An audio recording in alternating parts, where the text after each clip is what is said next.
감정을 사용하지 않으면 신앙은 출발도 할 수 없습니다. 감정을 사용하지 않으면 신앙은 출발도 할 수 없습니다. 라는 제목으로 하나님 말씀 증거하도록 하겠습니다.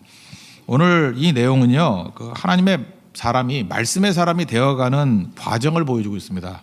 네 가지 단계로 제가 이렇게 축약을 했는데 로드맵을 볼 수 있다는 거예요. 이스라엘이 어떤 존재라 그랬어요? 하나님의 계획과 하나님의 생각을 통째로 받아들이는 게 이스라엘이라고요. 우리가 새 이스라엘이죠. 우리도 내 생각이 있는 게 아니라 하나님의 계획과 하나님의 생각을 통째로 받아들이는 거예요. 내 생각이 남아있으면 안 되죠. 이면지 백지에다가 인쇄해야지 보이지, 내 생각이 찍혀 있는데 또 찍으면 안 보이잖아요.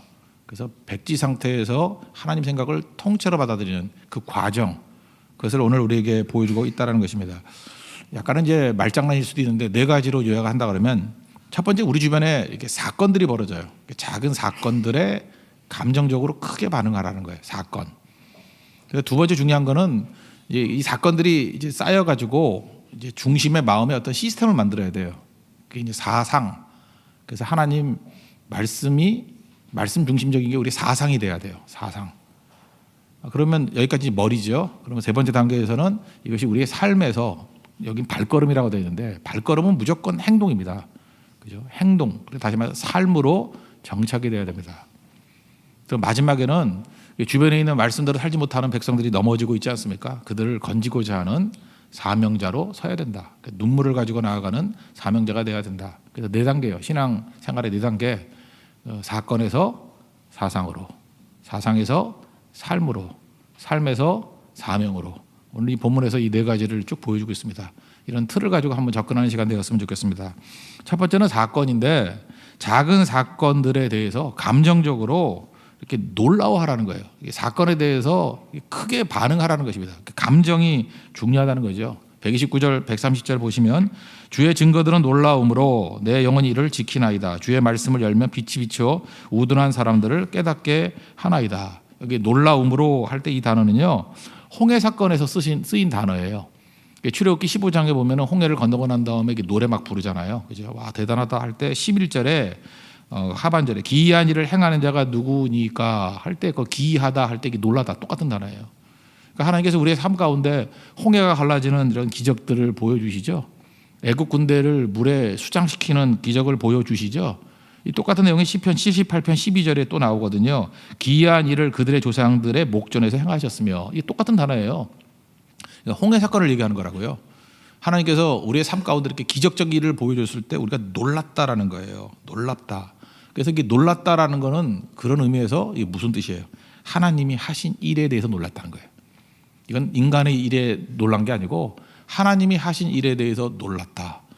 그럼 우리에게 한번 돌아와 봅시다. 우리도 인생에서 신앙생활 하다 보면은 하나님께서 내게 하신 일들이 굉장히 많이 있죠. 그렇지 않아요? 뭐 고난 가운데 나를 건져주시고, 질병 가운데 이끌어 주시고, 또 뭐 위기 가운데 우리 건져주시고, 그런 게 뭐 한두 가지가 아니잖아요. 그래서 주님께서 여기까지 이끄셨다. 에베네셀의 하나님을 찬송하고 있지 않습니까? 그러지 않은 인생이 어디 있어요? 오늘 내가 존재하는 게 하나님의 은혜로 된 거죠. 그죠? 쭉 나오잖아요. 그거에 대해서 우리가 어떤 반응을 보여야 되냐면 크게 반응해야 돼요. 놀랍습니다. 그래서 하나님께서 나를 이끌어 주신 것이 정말로 놀라운 일입니다 라고 해야 된다는 거예요. 그래서 신앙생활은요, 감정으로 하는 거예요. 감정에 메말랐다, 이게 바로항이거든요. 감정이 없으면 그게 강팍하다 그러고 완악하다 그래요. 절대로 신앙 잘하지 못합니다. 지금도 보면은 그게 초신자들이 와가지고 멀뚱멀뚱 쳐다보고 있는 분들 있죠. 감정을 닫고 있기 때문에. 감정으로 반응 안 하면 절대로 못 들어갑니다. 말씀의 씨앗이 못 들어가요. 길것 같아가지고 하나도 못 들어가요. 근데 신앙은요, 여러분 노력하셔도 돼요. 자꾸 감정으로 반응하려고 그래요. 감정으로. 이거 연애 못하는 애들도 특징이에요. 남자 중에 감정이 없는 애도 있어요. 감정적으로 반응을 안 해. 맨날 이렇게 따지기만 하고. 그 어떻게 사랑이 돼요? 안 되는 거죠. 계산만 되는 거지. 그 여자분들도 상처를 너무 많이 입어가지고 감정이 안 생기는 분들 있죠. 너무 오랫동안. 아니면 너무 오래 지겹게 만나가지고 감정이 안 생기는 것도 있고. 감정이 안 생기면 사랑이 싹 들 수가 없잖아요. 출발은 뭐예요? 감정이라고. 그러니까 신앙은 뭐 갖고 해야 돼요? 감정 갖고 해야 돼요. 그리고 마지막 이성으로 완성돼야 되는 거라고. 그런데 바보들은요, 좀 바보같이 사는 사람들은 신앙생활은 감정을 해야 되고 세상에 나가서 이성으로 살아야 돼요. 똑똑하게 살아야 되거든요. 그게 성도의 삶이에요. 근데 이게 바뀐 사람이 있어요. 교회 와서는 이성을 사용해요. 그래서 헛똑똑이들 맨날 따지고 머리 쓰고 교회 와서는 머리 쓰면 안 되거든요. 가슴이 움직여야 되는데, 은혜 받아야 되는데, 교회 와서 머리를 써. 또 세상에 나가서는 좀 똑똑하게 머리를 써야 되는데 맨날 술 퍼마시고 누워 엎어져 자고 자포자기 하면서 니나노 그러면서 감정으로 살아. 그걸 이제 망하는 인생이라 그래요. 세상에서 하는 일도 보면은 뭐 돈도 막 쓰고 그냥 감정으로 살아요. 감정으로. 그럼 망하는 거죠. 우리 성도의 삶은 명확해야 됩니다. 신앙은 감정으로 해야 되고 세상에서는 이성으로 살아야 돼요. 그죠?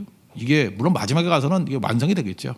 이성으로 시작해서 또 세상에서 감정으로 끝나겠죠. 그래서 긍휼히 여기고 출발이 그렇다고. 출발이 신앙은 언제나 감정이 출발이 돼야 된다는 것입니다. 그래서 베드로 보세요. 예수님의 영광 바라보고 난 다음에 첫 번째 누가복음 5장에 예수님 만나고 난 다음에 반응하잖아요. 감정적으로. 주님 나를 떠나십시오. 나는 죄인입니다. 이렇게 감정적으로 표현하니까 변화가 되는 거지. 듣고 감정적으로 반응하지 않았던 바리새인들 틈도 없잖아요. 틈도. 그 신앙은 작은 사건들에 대해서 놀라워하는 이 감정적인 반응에서 출발돼야 된다는 것입니다. 그래서 뭐 옛날에 제가 칼럼 쓴 얘기 누누이 하잖아요. 왜 늙은 남자는 젊은 여자를 좋아하느냐. 그 젊다라는 거에 강조점이 있는 게 아니라 특별히 젊은 여자의 특징이 뭐냐. 잠깐 놀라워요. 크게 반응한다니까요. 나이 들면요. 알 거 다 알기 때문에 반응하기가 싫어져. 그래서 관계도 안 이루어지고 매력도 없고 힘들어지는 거예요. 근데 여러분들 그 나이 좀 드신 분이 이렇게 해맑게 웃고 이렇게 밝게 표현하고 감정을 표현하면은 그것도 절제해가면서 참 매력 있죠. 야, 저거는 늙지 않는 것 같아. 언제나 청년의 정신을 갖고 있어. 청년의 정신을 갖고 있는 사람의 특징이 뭐예요? 이게 반응하는 거예요. 감정적으로 반응하는 거. 아름답게 반응하는 거라고. 여러분 신앙생활을 하나님 앞에 아름답게 반응하는 거예요. 그래서 우리나라의 좋은 전통 중에 하나가 뭐냐? 우리 교회에서는 별로 권하지도 않고 핍박을 하지만 말씀하면 아멘 하고 그죠? 할렐루야 하고 이게 감정적인 반응하는데 너무너무 좋은 도구예요. 그죠? 그렇게 하는 게 좋은 거죠. 그죠? 근데 여러분들은 좋지만 저는 설교할 때 헷갈려서 하지 말라는 거예요. 그죠? 그러니까 우리 교회는 굉장히 핸디캡을 안고 있지만 속으로 아멘 하세요. 아멘. 그죠? 아멘 하고. 대신 우리 교회는 율동이 있잖아요. 율동이. 감정을 뒤집어 놓는 율동이 있잖아요. 그죠? 예. 그러니까 우리는 딱딱 갈라서 해요. 그죠? 말씀 들을 때 말씀 듣고 율동할 때 율동하고 감정과 이성을 딱딱 나눠서 하는데 사실은 신앙은 감정을 하는 거예요. 감정으로. 어제 참 특이했어요. 그 젊은 엄마에 대한 메시지를 증거해서 제가 설교 준비할 때는 되게 재밌고 밝은 설교 내용이었거든요. 근데 성령께서 어떻게 인도를 하시냐 하면은 점점 심각해져. 그래서 이상했어요. 그 설교를 듣고 우는 사람이 막 나오는 거야. 그래서 이거 이상하다. 이건 이 반응이 아닌데. 이 반응이 아닌데. 근데 그 성령이 일하시는 거예요. 그죠? 감정적으로 반응하도록 출발이에요. 그래서 신앙은 감정의 출발. 이 홍해 사건 같은 데서 놀라움에서 감정적으로 깨달음이 있을 때 일어서게 된다는 것입니다. 그래서 30절에 뭐라 그래요? 하나님 말씀 빛이라 그랬죠. 빛이 비추어서 우둔한 자라 하여금 깨닫게 하신다. 이게 이제 평행법이라 그러는데 홍해 갈라지는 사건과 내가 하나님 말씀을 감정적으로 깨닫는 사건은 동일하다는 거예요. 내 인생의 홍해 사건이 뭐예요? 내가 감정적으로 깨닫는 거예요. 그렇습니다. 하나님. 내가 죄인입니다. 나를 떠나소서. 나를 불쌍히 여겨주세요. 그게 홍해 사건이라는 거예요. 이스라엘이 출애굽할 때 홍해 사건부터 시작된 거 아니에요. 그죠? 그래서 애굽을 출애굽을 한 거 아니에요. 홍해부터. 홍해가 뭐예요? 그게 우리의 감정적인 움직임이에요. 그렇습니다. 하나님하고. 여러분들 우리 감정적으로 우리 교회가 좀 뜨거운 교회가 되기를 원합니다. 그래서 하나님 말씀이라고 그러면 언제나 눈물 짓고 아멘하고 밝고 놀라워하고 잠깐 놀라워하는 그죠? 원더풀하는 그런 능력의 교회가 되기를 바랍니다. 두 번째 단계는 뭐냐 하면은 이 사건에 대해서 감정적으로 크게 반응하는 것도 중요하지만 이제 이 말씀이 중심이 돼야 될 거 아니에요. 말씀이 중심이 되기 위해서는 말씀의 권위가 세워져야 돼요. 말씀의 권위가 내 인생에서 우뚝 세워져야 된다고. 말씀의 권위가 세워지는 걸 뭐라 그래요? 그걸 사상이다 이렇게 얘기할 수 있다는 것입니다. 131절 132절인데 주의 계명들을 사모함으로 내 입을 열고 헐떡였습니다. 주의 이름을 사랑하는 자들에게 베푸시는데도 내게 돌이키사 내게 은혜를 베푸세요. 뭐 이런 말씀이 나오거든요. 우리 이제 얼핏 딱 보면은 헐떡였다. 입을 열고 헐떡였다 그럴 때 시편 42편 생각나죠. 거기 하나님의 사슴이 시냇물을 찾기에 갈급한 같이 내 영혼이 주를 찾기에 갈급합니다. 이렇게 헐떡이니까 사슴이 목말라서.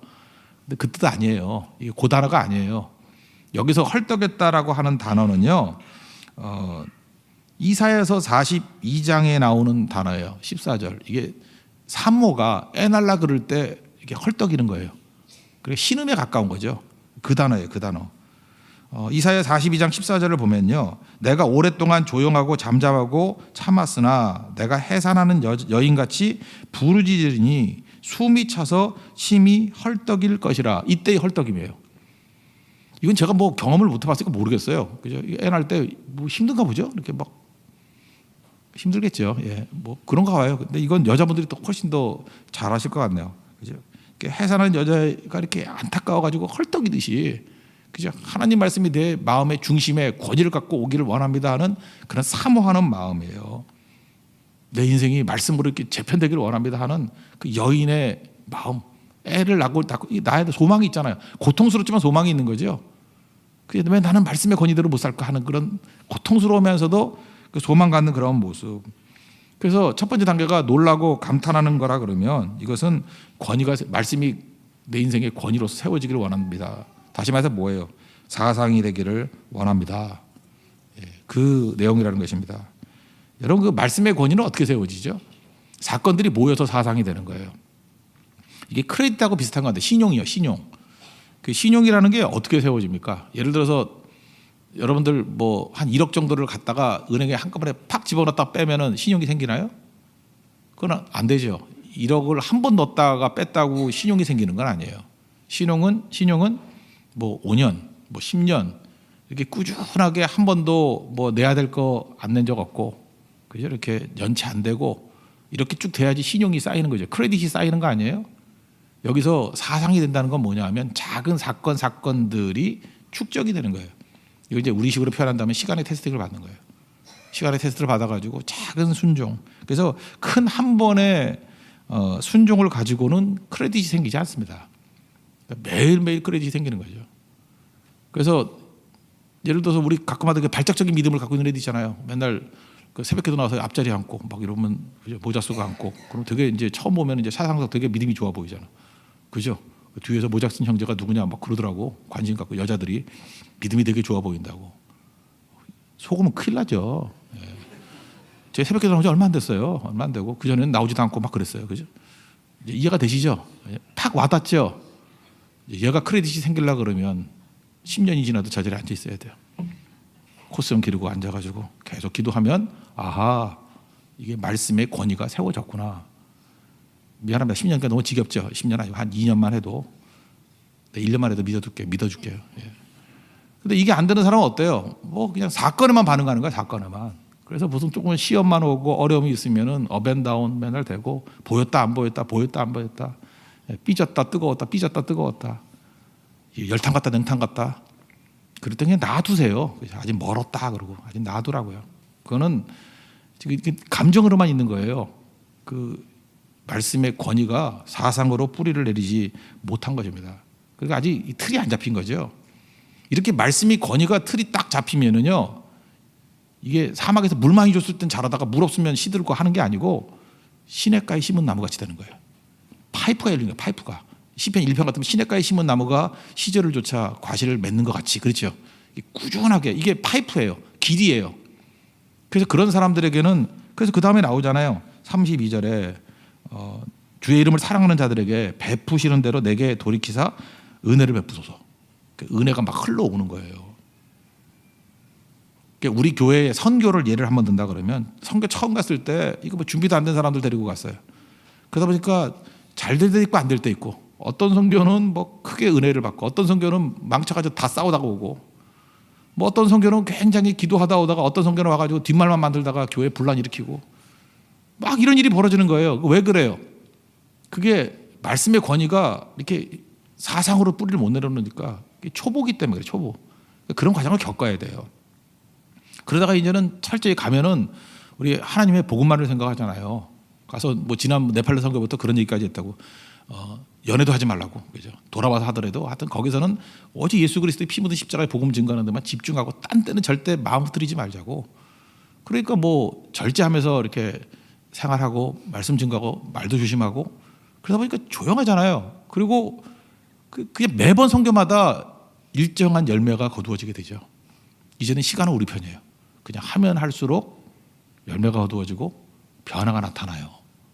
이게 뭐예요? 말씀의 권위가 사상으로 받아들여졌기 때문에. 이 교회도 시간이 걸리는 거예요. 그러니까 개인도 마찬가지죠. 개인도 시간을 봐야 돼요. 든든하게 흔들리지 않는 모습으로. 이게 굳건한 신앙입니다. 자기 마음에 하나님의 법이 중심에 세워진 거예요. 여기까지 가야 된다는 것입니다. 이게 하나님 말씀의 능력이라는 거예요. 그럼 어떤 일이 벌어지냐? 이렇게 말씀이요, 말씀의 권위가 이렇게 중심 사상으로 세워지게 되면은 가짜들은 못 견뎌요. 그래서 이런 단계가 오면은 교회에서 슬슬 이제 다른 목적을 갖고 있든지 이 가짜들은요 못 견뎌요. 그래서 못 견뎌서 막 없어져. 그 현상이 벌어져요. 또 하나는 변화가 돼서 합류해요. 이게 크리티컬 포인트예요. 이 사상화될 때, 그죠? 이때 이게 진짜 공동체거든요. 공동체가 이게 능력 있는 공동체, 개인도 말씀의 권위가 드높아지는 사상화되는 과정이라는 것입니다. 이 두 번째 단계까지도 그래도 머리죠. 머리에 머물러 있잖아요. 이제 세 번째 단계가 필요한 건데 발걸음이 있는 순종의 삶. 그래서 사건에서 사상이 돼야 되고 사상에서 삶이 돼야 된다는 거예요. 삶이. 이게 세 절입니다. 그 33절부터 133절부터 135절까지인데 먼저 33절 보세요. 나의 발걸음을 주의 말씀에 굳게 세우시고 어떤 죄악도 나를 주관하지 못하게 하소서. 이 발걸음, 이 걷는다, 이건 뭐예요? 항상 행동의 행동. 철저히 행동하겠습니다. 그래서 마태복음 21장 28절 이하에 보니까 그 두 아들이 있는데 그 아버지가 얘기해서 포도원에 가서 일 좀 해라 그랬더니 큰아들은 예 그러고 안 갔어요. 그 둘째 아들은 안 가요 그러고 갔어요. 성경은 뭐라고 얘기해요? 둘 중에 아버지의 뜻대로 한 사람이 누구냐? 둘째 아들입니다 그러잖아요. 내가 진실로 너에게 이르노니 세리들과 창녀들이 너희보다 먼저 하나님 나라에 들어가리라. 포도원 가서 일하라 그랬더니 바리새인들은 예 그랬어요. 그리고 이놈들이 안 하네. 입만 살아가지고 입으로 신앙생활 다 해. 그죠? 사건에 반응도 하고 사상에 반응도 하는데 살진 않아. 근데 세리와 창리라고 얘기하는 사람들은 아니요 그랬잖아. 이 사람들은 불순종같이 보이잖아요. 돌이켜보니까 내가 죄인이고 내가 병자고 내가 이게 못된 아들과 딸이에요. 이러면 안 되지 하면서 순종의 발걸음으로 왔다는 거예요. 포도원 가서 일했다는 거예요. 예수님이 말씀하잖아요. 누가 산 거니? 이 얘기죠. 누가 산 거니? 그래서 여러분들 내가 생각하고 내가 말하는 거가 완성이 아니고요. 걷는 거예요. 그 길을 걷는 거. 그래서 삶이 돼야 된다. 이거를 우리에게 보여주고 있다는 것입니다. 행동이 그렇게 어렵냐? 어렵지 않아요. 행동하면요. 내 생각이 정리가 되고 내 사상이 굳건해져요. 그래서 여러분들 선교도 가봐야 선교에 대한 생각이 정리가 되고 선교에 대한 것들이 굳건해져요. 믿음이 굳건해져요. 행동을 안 하면요. 맨날 난 듣는 걸로 끝내겠다. 그래서 제일 불쌍한 인생이 맨날 앉아가지고 인터넷에서 설교 듣고 딱 끝나는 인생들이에요. 그래서 순종이 장이 없잖아요. 뭐 말씀하고 이렇게 결이 맞는 교회를 섬겨야지 뭐 같이 뛸 거 아니에요. 뭐 이제 특세를 하자 그러면 특세도 하고 선교 가자면 선교도 가고 예배도 하면 다 모이기도 하고 이렇게 말씀과 행동이 연결이 돼야지 이게 굳건해지고 정리가 되거든요. 듣기만 하겠다고 하는 사람도 될 것 같이 보이지만 전혀 성장이 없어요. 전혀. 그건 믿는 게 아니에요. 그거는 무슨 핍박상황에서 뭐 숨어서 듣는다 그러면 몰라도 믿는 게 아니죠. 그거는 항상 걸음이 있어야 된다는 거예요. 걸음이.